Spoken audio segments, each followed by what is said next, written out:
rolling tumors to roaring lampooners, the Tigers on a Roll show starts in 3, 2, 1.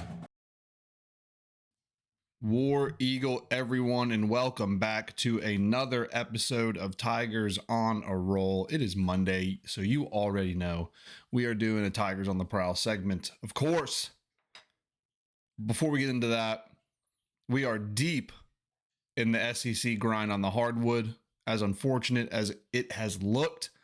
But thankfully, the smell of fresh cut grass is back in Plainsman Park and Jane B. Moore Field. Give them a shout out over there. And believe it or not, folks, we are 1 month away from the Alex Golish led Tigers hitting the practice field for spring ball. Really exciting times that we are looking at right now as Auburn fans. And I guess we will start on the hardwood with the men's basketball team. It has been a really tough stretch for Stephen Pearl and the boys. We are unfortunately sitting at 14-10 overall and 5-6 in the SEC after yet another loss, this time at Arkansas Saturday night. And that is 4 straight losses for the Tigers. But despite the slide, Auburn's strength of schedule remains third in the nation. They are not losing to cupcakes. They are toughing out a very hard schedule in a very deep conference. One of the deepest and most difficult SEC conference play schedules I think we've seen in over a decade. Honestly. And it continues this Wednesday. The Tigers are heading to Humphrey Coliseum to face Mississippi State. State is a very hungry team. They are facing their own struggles, and they sit right behind us at 3-8 in the league. And if we are still trying to discipline players this late in the season by benching them, unfortunately, we're benching our scorers. And if we do that and they don't get it together and they aren't held accountable or whatever, this losing streak could stretch to 5 games. 6 by the end of the week. And if you haven't been keeping track of that, Pearl has benched Keyshawn Hall, Caden Magwood, and Tahad Pettiford at some point this season, with Keyshawn Hall being the last guy to miss game action because of something that happened off the court.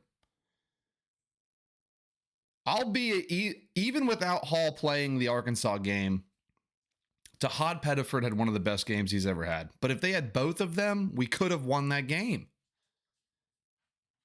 And in the face of all the adversity, Auburn's offense is still producing like 85 points per game, which is good for top 35 nationally.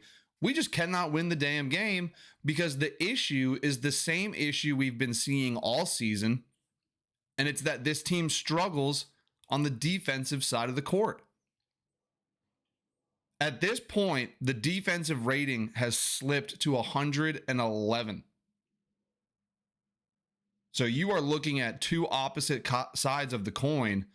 And the one, which is our defense, is the kryptonite of this Auburn Tigers basketball team. And frankly, there's nothing suggesting that we will be able to find a fix on that side of the court. But if Pearl is going to right this ship for an outside shot at making it to the tournament, it all starts with playing better down low. And they have to do it. They have to try something to stop State in Starkville. And if they can't, the week, forget about the rest of the season. The week doesn't get any easier. Because don't look at the schedule right now. I'm just going to break the news to you. Kentucky is coming to Neville Arena for a 7:30 tip on next Saturday, this weekend. And Kentucky right now is sitting at 17-8. And Auburn has struggled to find wins at home the last few weeks. So playing in Neville is not guaranteeing any sort of home court advantage. That Kentucky game, especially if you lose to Mississippi State, is shaping up to be a very, very difficult matchup for the Auburn Tigers.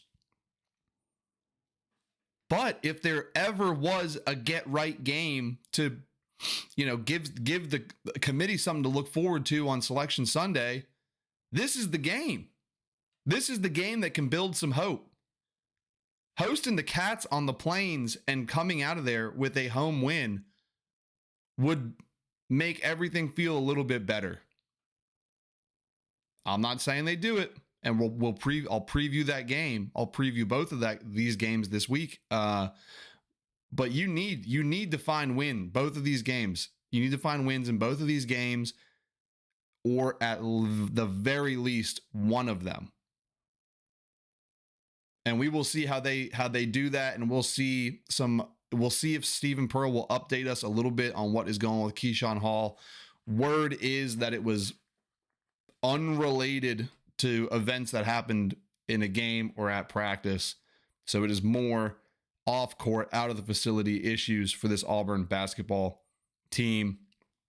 So we're not going to harp on that too much.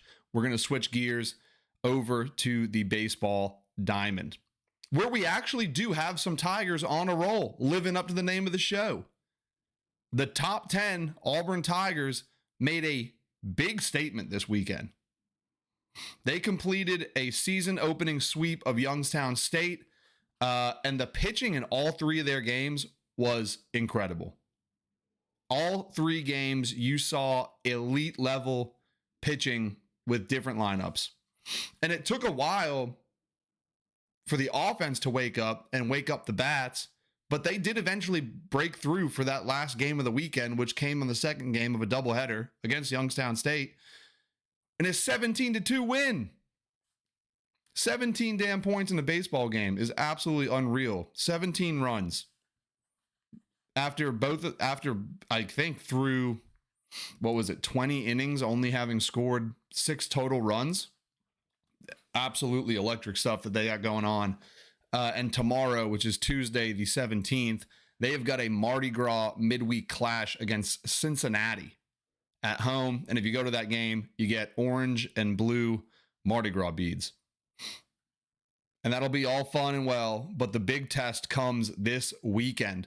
The Tigers are heading to Arlington, Texas for the college baseball series, and they are going to be matched up with Kansas State, Florida State, and Louisville this week. 3 tournament teams from last year. We will be a massive litmus test for what the Auburn Tigers baseball team has to offer. Now, I call the sweep of Youngstown State, sure. And I was definitely sweating it out for the better part of the weekend. But these next few games are going to be the real challenges for sure. These are not mid-major teams. These are legitimate contenders. But this Auburn baseball team has guys that are more than capable of winning all these series. Or what this World Series, this college baseball series. Even without Chris Rembert, who, as far as we know right now, is only going to be sidelined a couple of weeks with the tweaked ankle when he was sliding in. I think it was to second base. He really messed up his ankle. It looked a lot worse on TV than I guess it ended up being, which is great news. But unfortunately, we're still going to miss him. But they showed it in this series with Youngstown State. They are more than capable of scoring with or without him, which is great news, and keep an eye on them. I think that they are getting hot, and that is some serious momentum going into this early part of their season. And on the other diamond, the softball diamond, Auburn softball extended its streak of run rule victories to 5 straight, which is near record setting, has to be. They defeated Bradley and Binghamton to cap an undefeated showing at the War Eagle Classic, which was their opener. And then this week, they're out in California for the Mary Nutter Classic, and they will face off against some powerhouses as well. They've got Oregon, UCLA, BYU, Washington, Fullerton State, and Cal this week, which shapes up to be an absolutely massive week for them. and they will certainly be looking to add more wins to their 9-2 record. That game against Campbell, which was supposed to be their 12th game of the season, was canceled due to weather. But this week out in California is going to be another big test and a lot of fun to watch. You can check that all out on SEC Network and ESPN. The Malvos certainly have them gassed up and ready to play and compete no matter who the opponent is, which is absolutely great news, and brings us to just a couple other Tigers that are also on the prowl this week. You got women's golf down in Florida at the Moon Golf Invitational. You got men and women's swim and dive who are at the SEC Championship in Knoxville. Equestrian is hosting SMU this week. Men's tennis will play its SEC home opener against Florida, and the women's tennis team will go to Gainesville to take on the Gators. And then Alabama comes to town for Friday Night Heights. That is the Iron Bowl of gymnastics, and that is going to be absolutely electric because the Auburn gymnastics team is not living up to its potential.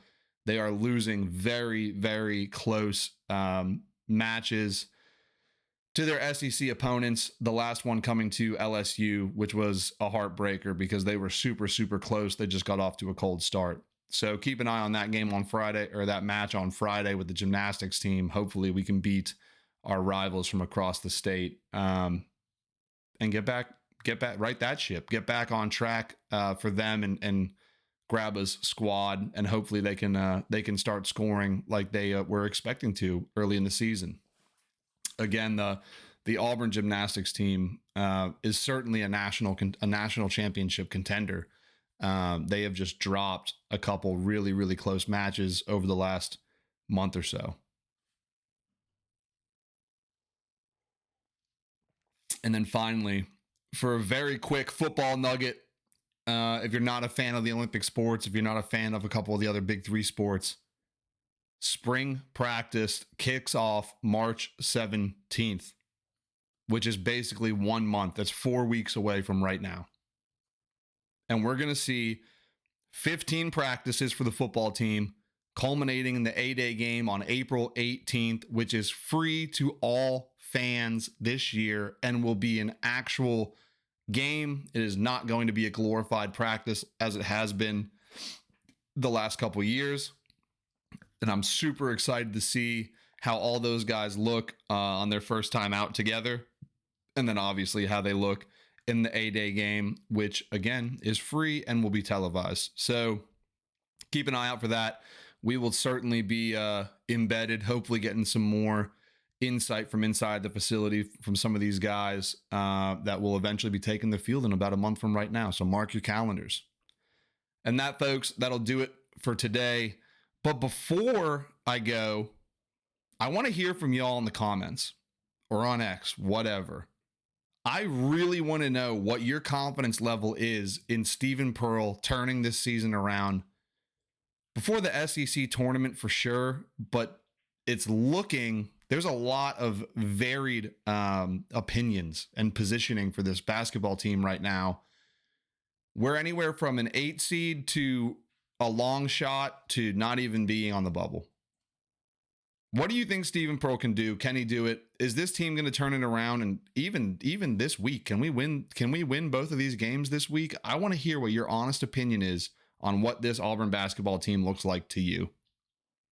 But as always, thanks for watching. I really appreciate it. Don't forget to like, share, and subscribe to the channel. War Eagle, y'all. I will see ya.